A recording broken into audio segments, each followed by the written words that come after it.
Students, welcome back in Standard 10th Algebra Exercise 4.1। विद्यार्थियों, last video में आपने question number 1 और 2 के वीडियो देखे और आई होप आपको सवाल समझ में आया है। चलिए हम आगे चलते हैं और देखते हैं क्वेश्चन नंबर 3। क्वेश्चन थर्ड है कि मेसर्स रियल पेंट ने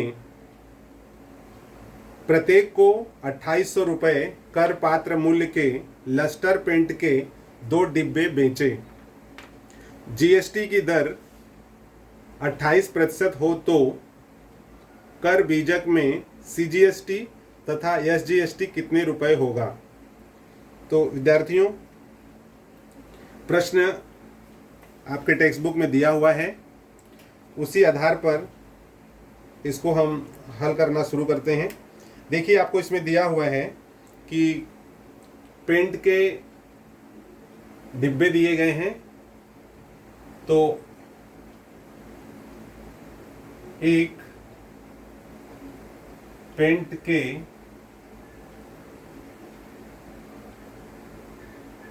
डिब्बे का विक्रय मूल्य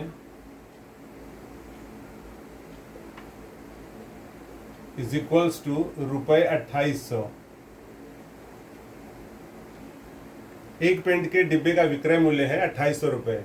चूंकि 2 डब्बे हैं तो इसलिए 2 पेंट के डिब्बों का विक्रय मूल्य इज इक्वल्स टू 2 इंटू 2800। तो ये क्या हो जाएगा 5600। तो यहाँ पर हम लिख देंगे 5600 रुपीज़।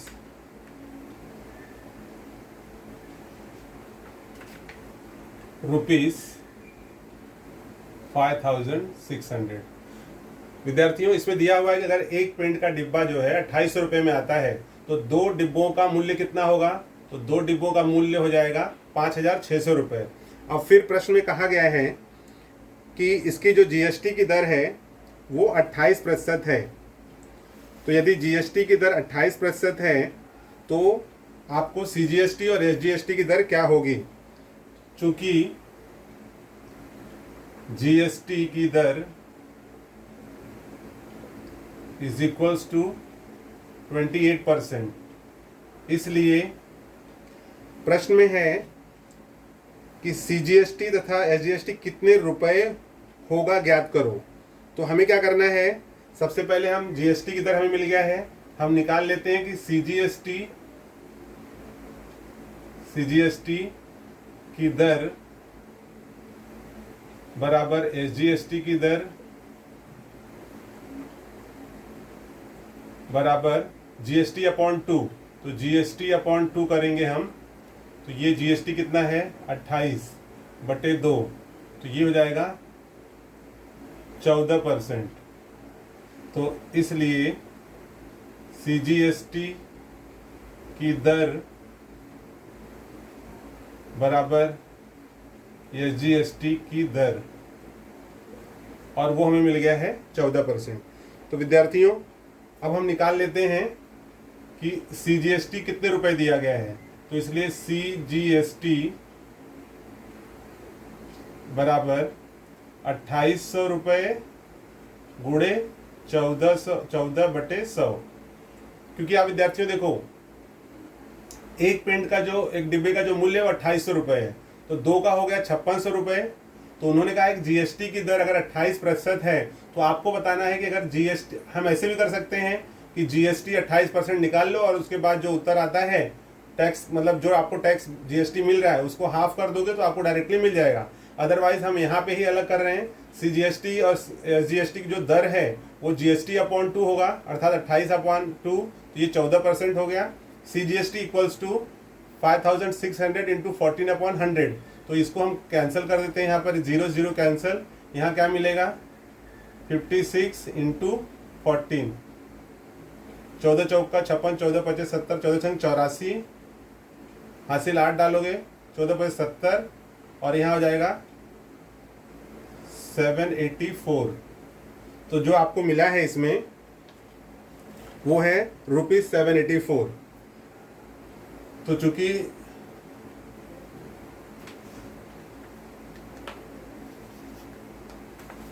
यहां पर हम लिख देंगे ₹784, ये हमें क्या मिल गया है, CGST। तो चूंकि CGST मिल गया है आपको,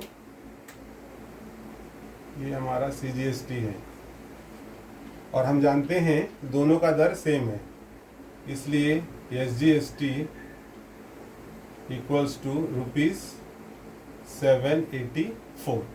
मतलब आपको जितना CGST लगा है उतना ही SGST भी लगा हुआ है। और प्रश्न था हमारा कि आपको बताना है कि CGST तथा SGST प्रत्येक में कितने रुपए दिए गए हैं। ठीक है, तो ये उत्तर मिल गया। CGST हमें दिया है 784 रुपये और SGST 784 रुपये दिए गए हैं। तो इस प्रकार से विद्यार्थियों इस प्रश्न का उत्तर हमें प्राप्त होता है। आई होप स्टूडेंट्स आपको सवाल समझ में आए होंगे। Students welcome back in standard 10th subject algebra exercise 4.1 question number 4। विद्यार्थियों अब हम आगे चलते हैं और देखते हैं क्वेश्चन नंबर 4। देखिए क्वेश्चन नंबर 4 दिया है, किसी रिस्ट वॉच बेल्ट कर पात्र मूल्य 586 रुपये है। किसी रिस्ट वॉच मतलब है कलाई घड़ी का बेल्ट का कीमत 586 रुपये है, जिस पर GST की दर 18% हो, तो बेल्ट ग्राहक को कितने रुपयों में प्राप्त होगा। जैसे मान लीजिए कोई व्यक्ति कलाई घड़ी का बेल्ट खरीदने गया, दुकानदार ने कहा कि 586 रुपये का बेल्ट पड़ेगा, लेकिन साथ में आपको GST की दर 18% है वो भी देना पड़ेगा। तो आपको बताना है कि कर पात्र या कर योग्य मतलब जिस पर कर लगता है ऐसा मूल्य, इस पर यदि 18% GST की दर हो तो आपको बताना है कि टोटल वह ग्राहक को बेल्ट कितने रुपयों में पड़ेगा। तो आइए देखते हैं इसका सॉल्यूशन। बेल्ट का जो कर योग्य मूल्य है वो है ₹586। GST की दर हमें दिया हुआ है 18%, तो GST कितने रुपए मिलेगा। तो प्राप्त GST है 586 गुणे 18%, मतलब 18/100। आप इसको कट कर सकते हो, अदरवाइज 586 में 18 का गुणा कर लीजिए। गुणा करोगे आएगा 10,548 डिवाइड बाय 100, और जब 100 से भाग दोगे यहाँ पर तो 2 जीरो है, 2 अंक के बाद दशमलव लगा दीजिए, यहाँ आ गया 105 रुपये 48 पैसे। अर्थात 586 रुपये पर हमें 105 रुपये 48 पैसे GST देनी पड़ेगी, इतना हमें टैक्स देना पड़ेगा। तो फिर वह बेल्ट ग्राहक को कितने रुपए में पड़ेगा। तो ग्राहक द्वारा दी गई रकम या राशि या मूल्य कर योग्य मूल्य प्लस GST। तो कर योग्य मूल्य है 586 प्लस GST दिया गया है 105 रुपये 48 पैसे। टोटल ऐड करोगे तो 691 रुपये 48 पैसे, इन दोनों को ऐड कर दी, इतना मिल गया। तो इस प्रकार से विद्यार्थियों पूछा गया था ग्राहक को कितने रुपए में प्राप्त होगा वह बेल्ट। तो ग्राहक को वह बेल्ट 691 रुपये 48 पैसे में प्राप्त होगा। आई होप स्टूडेंट्स आपको सवाल समझ में आया है। यदि आपको सवाल समझ में आया है तो आप वीडियो को शेयर करिए, सब्सक्राइब करिए और बेल आइकन दबाना न भूलें, जिससे आपको नए वीडियो का नोटिफिकेशन प्राप्त होता रहे।